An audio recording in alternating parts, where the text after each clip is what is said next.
실업자의 구직 활동과 생활 안정을 돕기 위해 정부가 지급하는 돈 구직급여라고 하죠. 지급 규모가 계속 불어나고 있습니다. 재정 부담은 물론 오히려 일할 동기까지 떨어뜨린다는 지적이 나오는데 어떤 상황인지 살펴보겠습니다. 11일 고용노동부에 따르면 지난달 1인당 평균 구직급여 지급액은 170만 4천 원으로 사상 최대를 기록했습니다.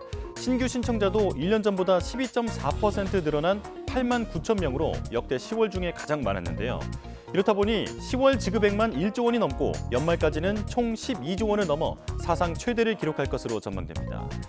구직급여를 받으려면 특정 조건을 만족해야 하지만 문제는 빈틈이 많다는 겁니다.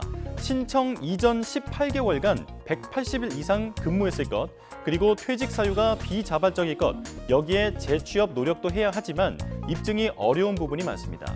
이렇게 빈틈이 많다 보니 한 어업 종사자는 한 곳에서 입사와 퇴사를 반복하는 수법으로 1억 원 가까이 구직급여를 타기도 했습니다. 적발되는 부정수급 규모도 커지고 있는데요. 구직 활동을 하지 않거나 사장과 근로자가 짜고 실업 상태로 꾸민 사례가 지난해만 해도 2억 2만 3천 건, 300억 원 가까이 적발됐습니다. 5년 전보다 무려 52%나 증가한 액수입니다. 지급액이 적지 않다 보니 구직급여가 오히려 일할 동기를 떨어뜨리고 있다는 지적이 나오는데요. 지난 9월 통계청 조사에 의하면 20대 41만 6천 명이 구직 활동을 하지 않고 쉬었다고 답했는데 이들 중 적지 않은 수가 급여에 의존하고 있는 것으로 추정됩니다.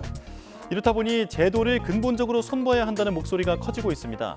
고용부는 지난 7월 6회 이상 구직급여를 받으면 금액을 50% 삭감하는 고용보험법 개정안을 국회에 제출했는데요.